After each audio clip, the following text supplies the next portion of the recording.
రఘుబాయ్ అవునా సలార్ కలెక్షన్స్ ఎలా ఉన్నాయి? సలాం అన్నట్టున్నది. కలెక్షన్స్ అయితే భారీగా ఉండే. ఫస్ట్ డే మాత్రము 175 crores వచ్చినవి వరల్డ్ వైడ్గా అయితే.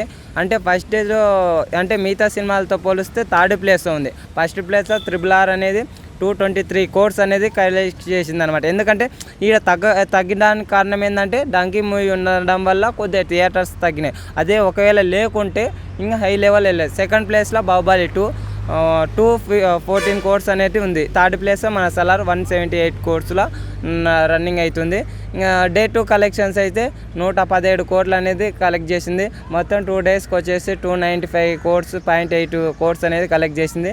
అంటే ఈ సినిమా వచ్చేసి మొత్తం ప్రభాస్ వల్ల నడుస్తుంది. అంటే ఫస్ట్ హాఫ్ కొద్దిగా స్లో అనిపిస్తుంది అన్నమాట ఈ ఎక్స్పెక్టేషన్ వల్ల. సెకండ్ హాఫ్ మాత్రం హైలైట్ అనిపిస్తుంది. ఇంకా ఆ క్లైమాక్స్ మాత్రం చాలా అసలు ప్రభాస్ది చెట్టు లేకుండా చూపిస్తాడు. అప్పుడు మాత్రం మస్తు ఉంటుంది ఆ సినిమా అయితే. ఆ సెకండ్ హాఫ్ చాలా బాగా వెళ్ళిపోతుంది. పాటలు రెండేం బాగున్నాయి. సూర్యుడు ఫ్రెండ్షిప్ గురించి అనమాట. ఇండియా వైడ్గా 2 డేస్లో 150 crores ఏమంటున్నారు, నిజమేనా? ఫస్ట్ డే 95 crores, తర్వాత చిల్లర వచ్చింది అనమాట. ఇంకా ఎంత అనేది ఇప్పుడు క్రిస్మస్ ఉంది కదా, ఇంకా సంక్రాంతికి భారీగా అయ్యి 2000 crores కలెక్ట్ చేస్తుంది. అయితే నేనైతే ఎక్స్పెక్ట్ చేస్తున్నా. ఎక్కడ సలార్ మానియా మాత్రం ఎక్కడ తగ్గట్లేదు. ఇది సినిమా ఆడడానికి కారణం ప్రభాస్, ప్రశాంత్ నీల్ ఏం కాదు. ప్రభాస్ క్రేజీ వల్లనే సినిమా అయితే ఆడుతుంది. అంటే ప్రశాంత్ నీల్ కొద్దిగా ఉన్నా కానీ మెయిన్ అయితే ప్రభాస్, దానికైతే చెప్తాను. ప్రశాంత్ నీల్ మైనస్ ఏంటంటే అంత ఉగ్రం టైప్లో పోయింది, ఏదో బాగా టాక్ వచ్చింది. అది మనం చెప్పకూడదు ఇప్పుడు, ఎందుకంటే ఏదైనా చెప్పినా కలెక్షన్ మీద ఎఫెక్టివ్ పడితే మనం అది తెలుసు. అది ఎట్లా మన తెలుగులో లేదు కాబట్టి సరే ఓకే, దాన్ని ఆస్వాదిద్దాం. అదే ఇంకా ప్రభాస్ వల్ల నడుస్తుంది.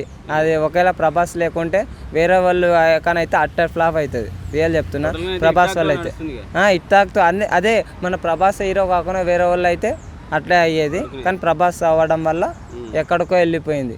ఓకే, సో మొత్తానికి అయితే ఒక 3 ఫ్లాపుల తర్వాత మంచి హిట్ కొట్టాడు ప్రభాస్. 3 ఫ్లాప్ల ఆ మాట మాట్లాడాకన్నా సాహో సినిమా మంచి సినిమా. ఒకవేళ ఆదిపురుషు కూడా వచ్చేది, కాకపోతే ఓం రావత్ వల్ల ఆడ చెడదొబ్బింది. ఓం రావత్ కరెక్ట్ తీసింటే ఎక్కడికో వెళ్ళిపోయేది, మామూలు ఉండేది కాదు. రాధేశ్యామట కొద్దిగా క్లైమాక్స్ వల్ల కొద్దిగా మిస్ అయింది తప్ప మన ప్రభాస్ అన్నకి ఏందన్న ఆ కట్అవుట్ చాలు, అసలు కారణం లుక్ చాలు, దానికే వచ్చి చూసేస్తాం. మారుతి డైరెక్షన్ లేదా కొత్త సినిమా రాబోతున్నట్టుంది. రాజా డైలాగ్సే కదా, రాజా డైలాగ్స్. అదే మనము ప్రభాస్ని కామెడీ అన్లా మనం చూసినాం కదా, డార్లింగ్ కానీ మిస్టర్ పర్ఫెక్ట్. ఆ సినిమా అనేది మళ్ళీ చూస్తాం. కానీ ఆ సినిమాలు రిలీజ్ చేస్తే మంచిగా ఉంటుంది అన్న. నేను ఇప్పటికైనా సరే అసలు మిస్టర్ పర్ఫెక్ట్, డార్లింగ్ అనేది ఎక్కడికో అసలు అట్టే ఆ కిక్కే వేరు ఉంటుంది, బస్సు ఉంటుంది. రాజా డీలక్స్ మొత్తం ఇప్పటికున్న సినిమాలన్నీ బ్రేక్ చేసేటట్టుంది అని అంటున్నారు చాలా వరకు.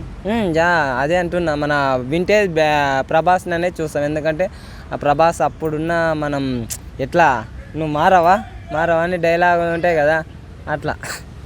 ఓకే, మారుతి ఎందుకంటే మనోడు ఆదిపురుషులో రాముడిగా చేసిండు ప్రభాస్. సో మారుతి డైరెక్షన్ లో సినిమా రాబోతుంది. మారుతి అంటే ఎవరో తెలుసు కదా, హనుమంతుడు. సో రాముడికి హనుమంతుడి సహాయం ఎలా ఉందో రామాయణంలో, సో ఈ ఆదిపురుషుడికి ప్రభాస్కి మారుతి డైరెక్షన్లో రాబోయే సినిమా అంత ప్లస్ అవుతుందని అంటున్నారు. దీనిపై అదే ప్లస్ అవుతుంది అన్న. మనమైతే ఇప్పటికైతే ఏమైతే రాలేదు కదా, వస్తే మాత్రం అయిపోయి ఎక్కడికో ఇంకా అయిపోయా. ఇంకా ఇండియన్ మార్కెట్, ప్రపంచ మార్కెట్ ప్రభాస్ రేంజ్ ఎక్కడికో పెంచేసింది. ఇప్పుడు ఏదైనా సరే హాలీవుడ్లోని వెళ్ళైనా సరే ప్రభాస్తో తీయాలనుకుంటారు. ఎందుకంటే ఆ రేంజ్కి వెళ్ళిపోయిండు అన్న. ఇంకా అన్న నెక్స్ట్ లెవెల్ ఉంటుంది. మన అంటే మన ఫుల్ గౌరవించదగ్గ విషయం. ఎందుకంటే మన తెలుగు రాష్ట్రం నుంచి, మన ఇండియా నుంచి పోవడం అంటే ఇంత గొప్పగా అంటే మన ప్రభాస్ని మనం మెచ్చుకోవాలా. చాలా గర్వకారణంగా ఉంది నాకైతే.